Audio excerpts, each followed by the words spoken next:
In my education, in my young age, skincare, it is something superficial, something non-essential, something non-serious, like serious women, women with career should not be very interested in the makeup or skincare. And suddenly I started to think, is it right? Why we cannot be interested in the skincare, no matter what? Welcome to That's Term Good. I'm Janelle Ball, and I'm excited to bring you thought-provoking conversations about biologics, specialty medications, treatments, and so much more. I'll be chatting with some amazing guests about access, affordability, and advocacy. You're really going to enjoy this show.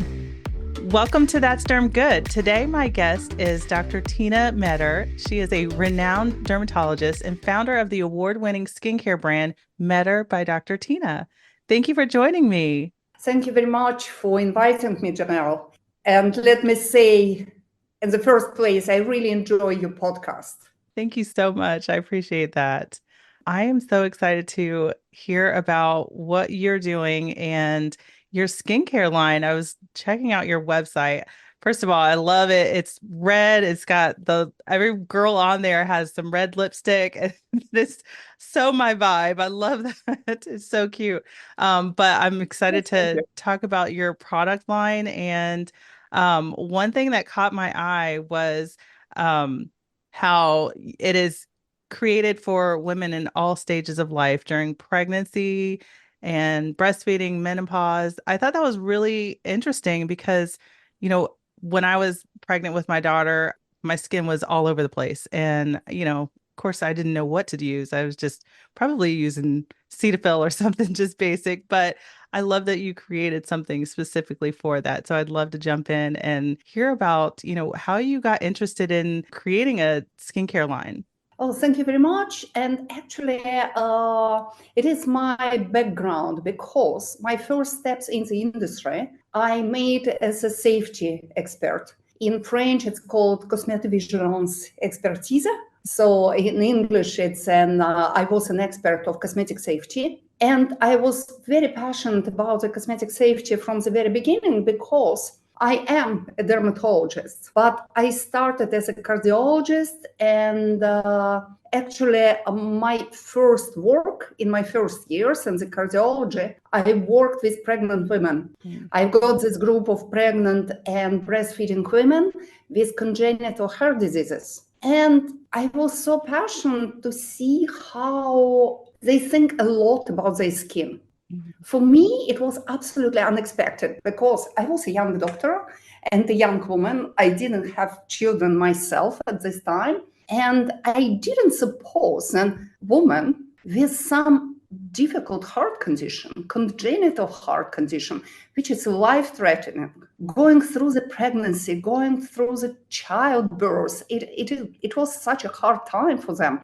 I suppose they'd be focused on their health, but they've been funny and chatty and very much focused on their beauty, on their skin, how they look. And it was really some, changing point for me because in my education, in my young age, skincare, it is something superficial, something non-essential, something non-serious, like serious women, scientific women, women with career should not be very interested in the makeup or skincare.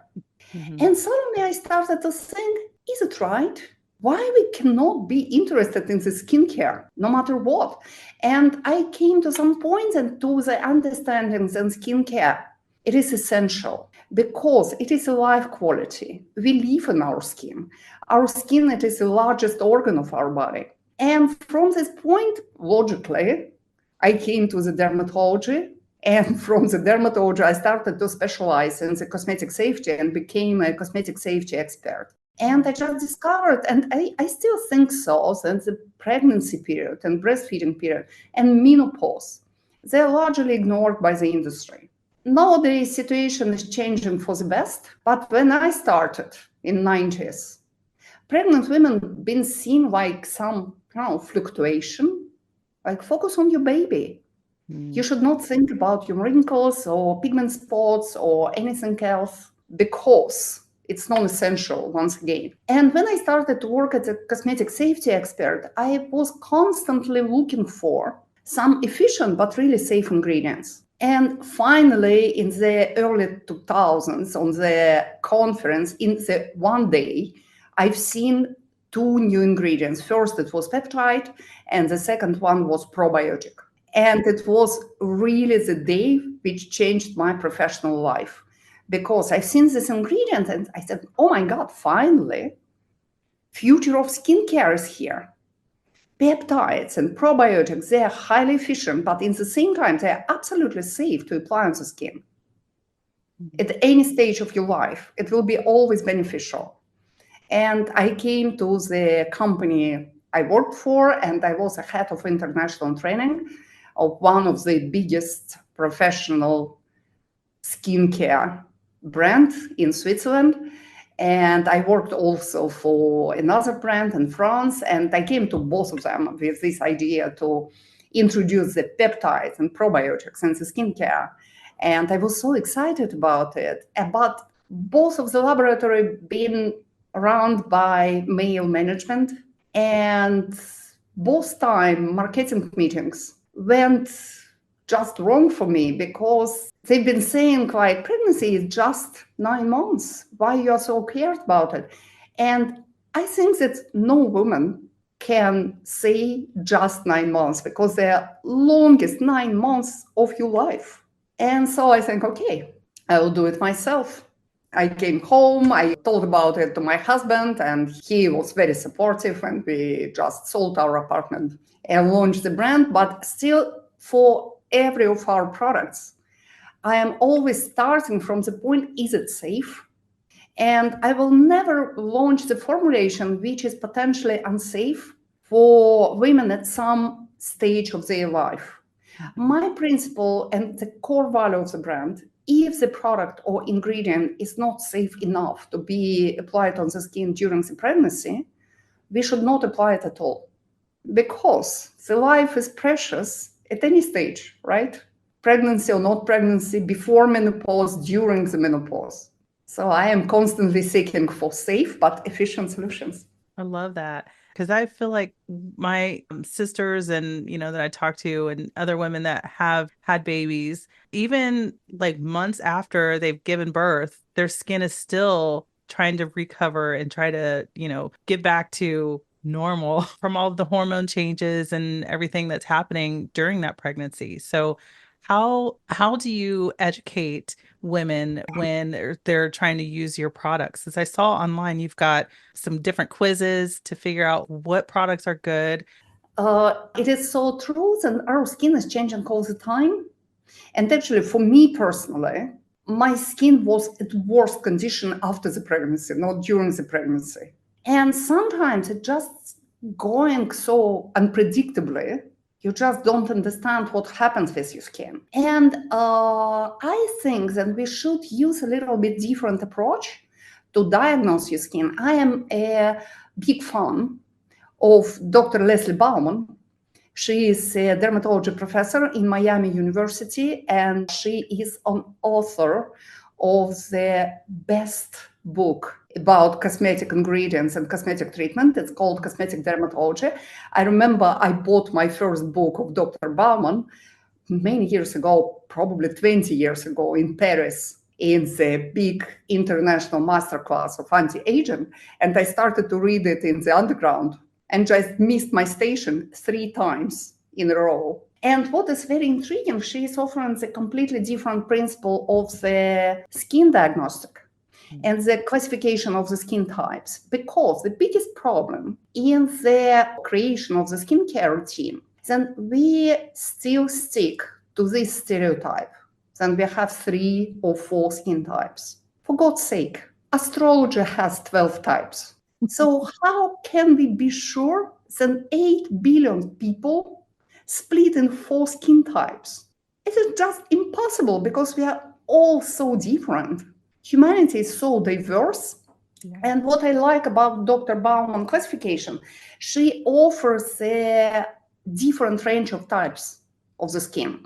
And actually, it's used very much in the genetic research and in the dermatology obviously, but it's still underestimated in aesthetic medicine and in the skincare.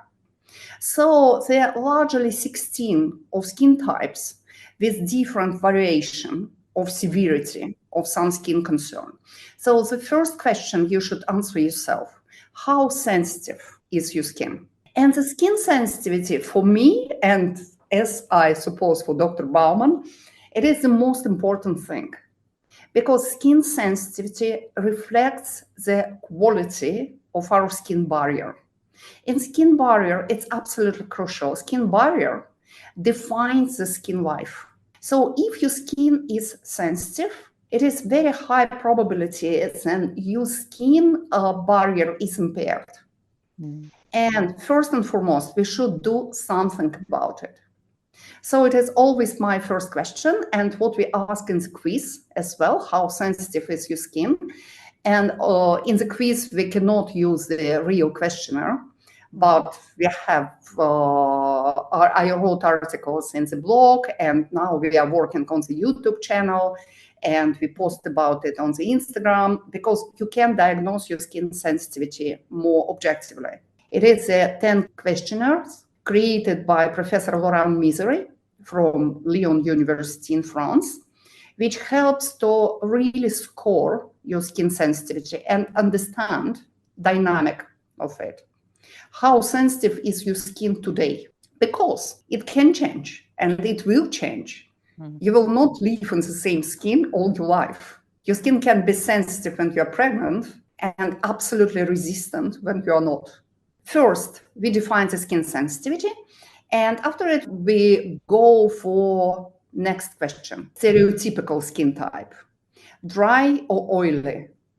What is very interesting, there are no normal skin type, because it is normal to have dry skin, or it is normal to have an oily skin. It is nothing abnormal about it. It's just you genetically determined type of the sebum production. Some people are predisposed to be slightly overproducing sebum. Some people are predisposed for skin dryness. So we define this sebum production type, and after we can go further. And another two questions which I love to ask, it is question about wrinkles. So we should see not only, the binary definition of wrinkle, like your skin is wrinkled or not. Actually, the classification based on the wrinkled or not exists. For me, it's a little bit too large, because try to find someone older than 45 who is not wrinkled at all. It's just impossible, right? Because wrinkles, they are trace of our life. It's nothing wrong about to get wrinkles, but it is very informative what type of wrinkles you have.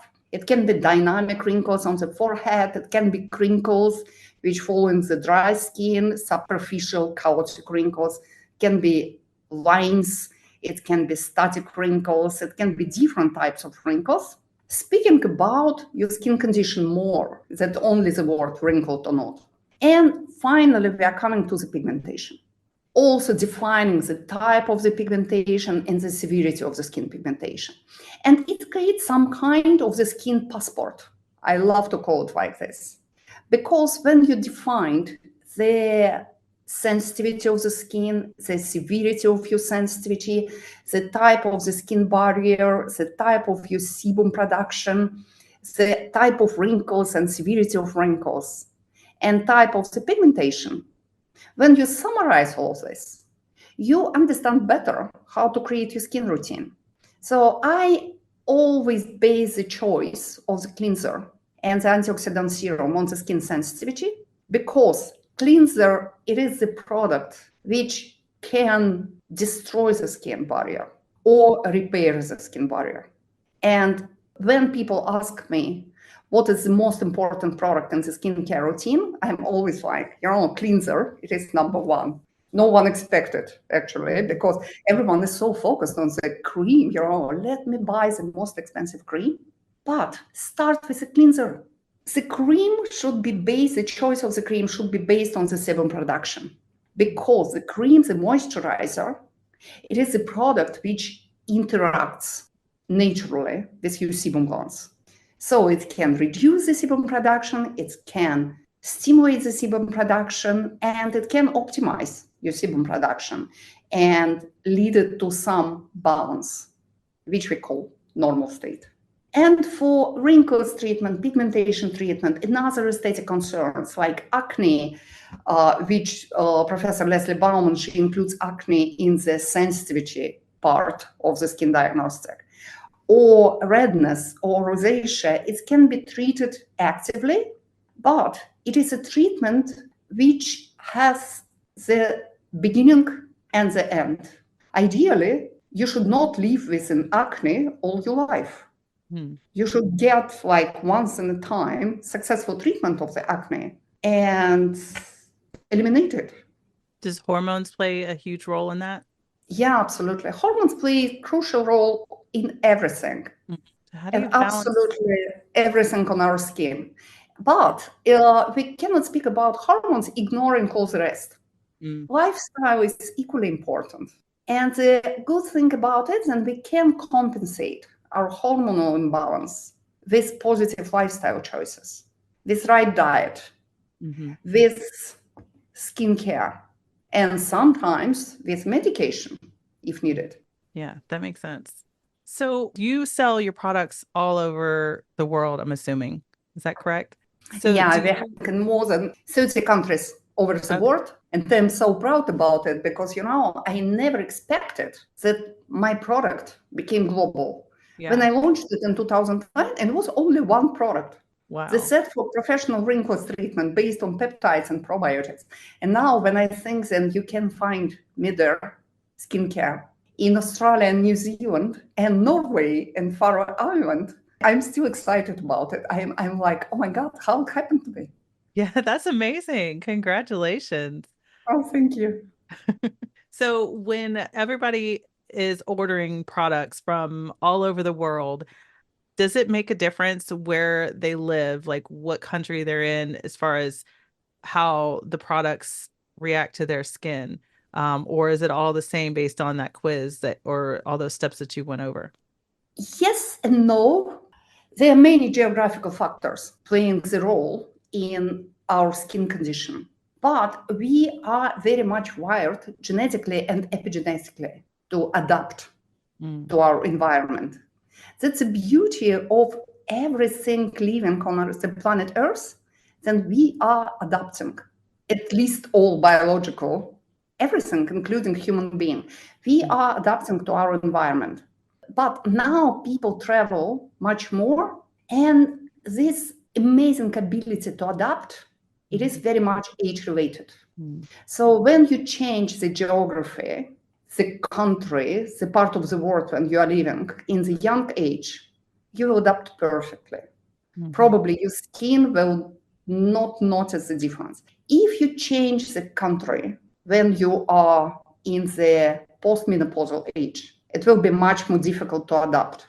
One of the most important factors of the geography, it is an intensity of the ultraviolet. Why I don't like when people are speaking about the sunscreen, like about something equal for everyone. Like you should apply sunscreen 365 days, 24/7, day and night, because it's simply not true.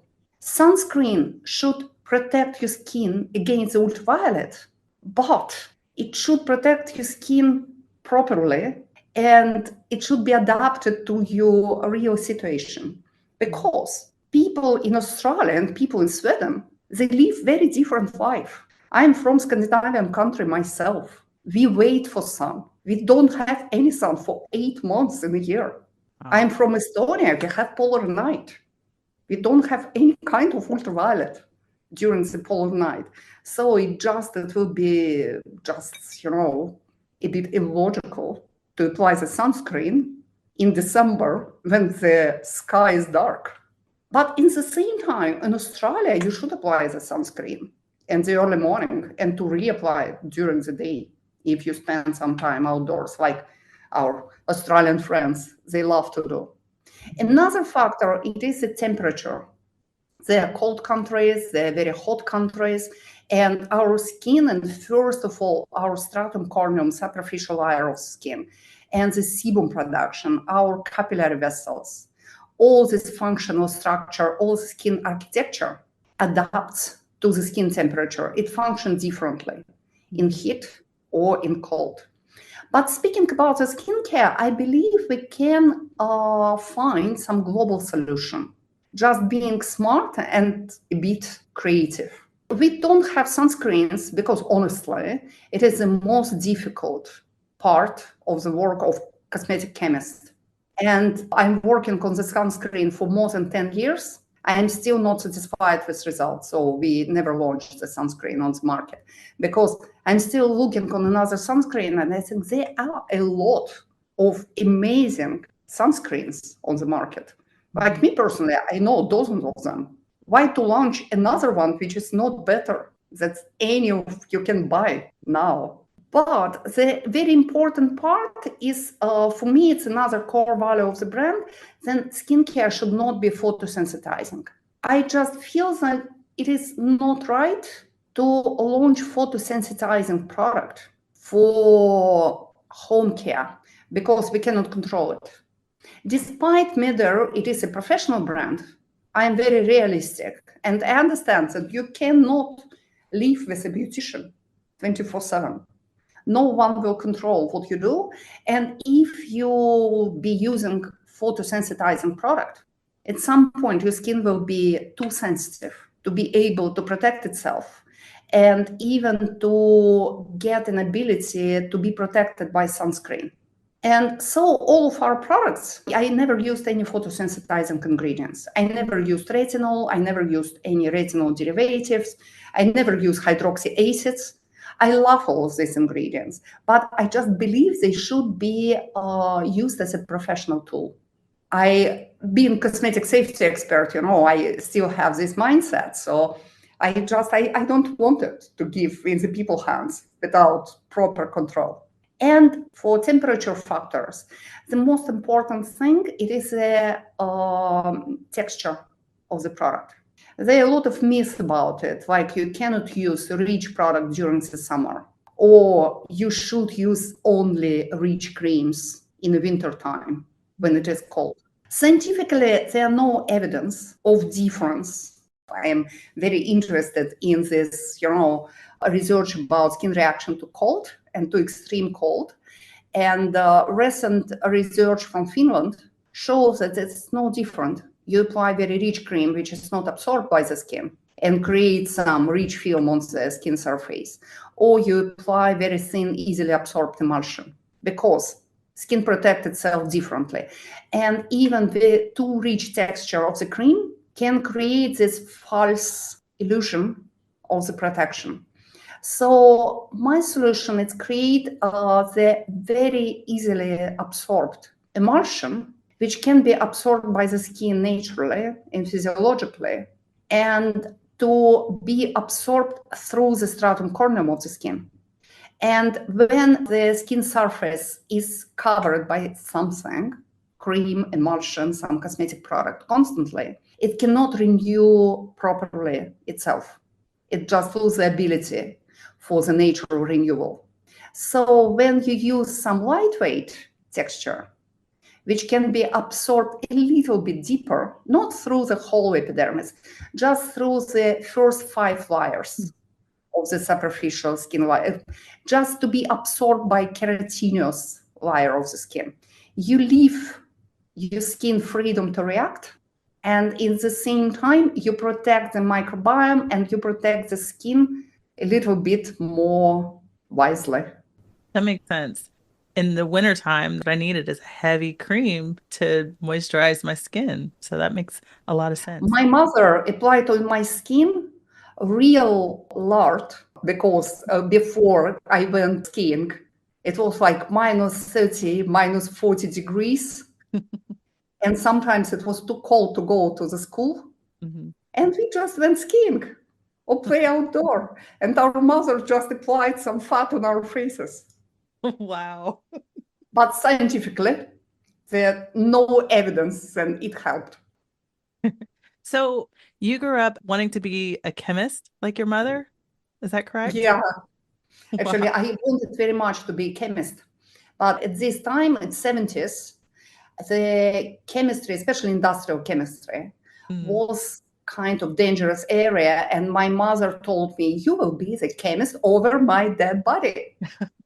Because she worked in the factory and they've been in the contact with a lot of toxins and a lot of people, they suffered from different kind of mhm. skin conditions or immune diseases. So she didn't want it to me. But as you can see, I found my way to the laboratory anyway. Right. So did you become a cardiologist first and then you went into dermatology? Kind of Actually, back I and forth. specialized in the cardiology after the university, and I wanted to be a cardiologist. Mm, I loved cardiology and I loved dermatology in the same time during my university years. mm, And I spent a lot of time practicing in the dermatology clinics. But I see myself as a cardiologist because I was very young. Actually, I entered in the university, I was 15, I was youngest in the faculty. And for me, cardiology was something much more heroic than dermatology. I just imagined myself, and people ask me, what are you doing? And I will be like, I am a cardiologist. And everyone will be, oh my God, we are in awe. You are the cardiologist. But after I became older and I just probably matured. Now everybody's in awe because you're a dermatologist. Yeah, nobody's no, honestly. But I love dermatology. And actually, dermatology, it's still a little bit old fashioned Mm, because it's more than 6,000 diagnoses in mhm. dermatology. And makes it very different from all other specialization. We still use our eyes very much Mhm. because dermatology is still visual and it is still very human. Because I don't think then AI can be a dermatologist, at least yet. No. AI pretends to be like intern cardiologist Mhm. already, and it helps a lot in the Yeah. medicine. But in dermatology, we are still in this stage of the progress Mhm. when we visualizing and the professional experience means a lot Mhm. because you should see something hundred of times to be able to diagnose it for 101st time. So are you still seeing patients in the office? I worked in my clinic until 2014 in Okay. France. After we relocated the business in London, in the UK, and I closed my clinic in France after almost 20 years of practice. But I Wow. continued to work with volunteers because when we worked in research development of Mhm. products, it is very important to get some real life experience. Mhm. And I'm still consulting. And Okay. in COVID time, I started to consult online. I love it. It Wow. just gives me the contact with patients. But Yeah. I am an industrial dermatologist. So I am not this dermatologist that you should address when you have a psoriasis or, God forbid, some skin cancer or anything else. I am specializing more in aesthetic concerns, and I am specializing also in adult acne and rosacea treatment and maintenance of results. So So how many products now are in your beauty line? we started with one. It was a set containing 6 products. Okay. Now we have 6 of professional sets exclusively for clinics and for beauty salons, for med spa, and 34 of home care products. Okay. 5 of them, they are body care. Oh, wow. We have 2 hand cream, we have deodorant, we have the cream for the breast and décolleté, and we have my personally favorite leg cream, which do not feel you the heaviness and prevent the swollen leg after the working day. Oh, But all wow. the rest, 29 products, they are face and neck. Okay. I like that. I'm gonna have to try some products now. Yeah, absolutely. We will be happy to send it to you to try. Yeah. Thank you so much. And I love your approach on the clean products that are good for your skin, and especially when you have sensitive skin going through pregnancy. And but I just love that you made your products so that you can use them at any time, whether you're pregnant or not. So I love that approach. And it's very inclusive for women of all ages and skin types. So I really appreciate your time and going through all of that. So where can we find your products? Where can anyone go to order any products or have a skin consult or take the quiz to learn what products will be good for them for their home care? Actually, it is very easy because we have a lot of professional partners around United States and over the world. We have, I think, almost 4,000 clinics Wow. working with Meder products right now. So I think it can be not very difficult to find clinic or beauty salon working Okay. with Meder skincare. And I am very proud about all skin practitioners and especially dermatologists, so they can help to create the personalized skincare routine. If you don't have any clinic or salon next to you, you have no time, you can use a quiz. It was just an awful work because it's most important but most difficult thing to create the real algorithm of the skincare choice. So it works like a jigsaw. You answer a few questions and your sensitivity type, your sebum production type, your aesthetic concern will be defined. The quiz will create for you the minimalistic skincare routine. I am a big believer in the minimalistic skincare. So I'm not this kind of dermatologist who is prescribing like 7, 9, 11 products to apply in a row. I just don't believe when Yeah. someone do it. Right. And I think your minimal skincare routine can be created from 3 products: cleanser, antioxidant protection, and good moisturizer adapted to your sebum glands type. Or it can be added and expanded to get some specific skincare for eyes area, for neck area, if you have some pigmentation or redness or whatever else, even puffiness. We can address it with some specific targeted care temporarily, like for 5 weeks, maybe for 10 weeks. But these 3 products in the basic skincare routine, it is a frame which you should just, keep and maintain during the life. And skin keeps course, but it always gives you points at morning and at night when you spend like 1 minute to care about it. Yeah, that's good. Thank you so much for joining me. It was such an honor to speak with you and to hear about your products. I am so excited to share this episode with all of my listeners. But yes, I love to stay connected and keep in touch. Well, thank you so much for your time. Thank you so much, Janelle. It's amazing. I love your podcast and it feels so great to be a part of it. Thank you. Thank you. Thanks for spending a few minutes with me and listening to That's Derm Good. You can expect new episodes of That's Derm Good every week. The podcast is available on your favorite app, including where you're listening right now. Subscribe to the podcast so you never miss a new episode. Bye.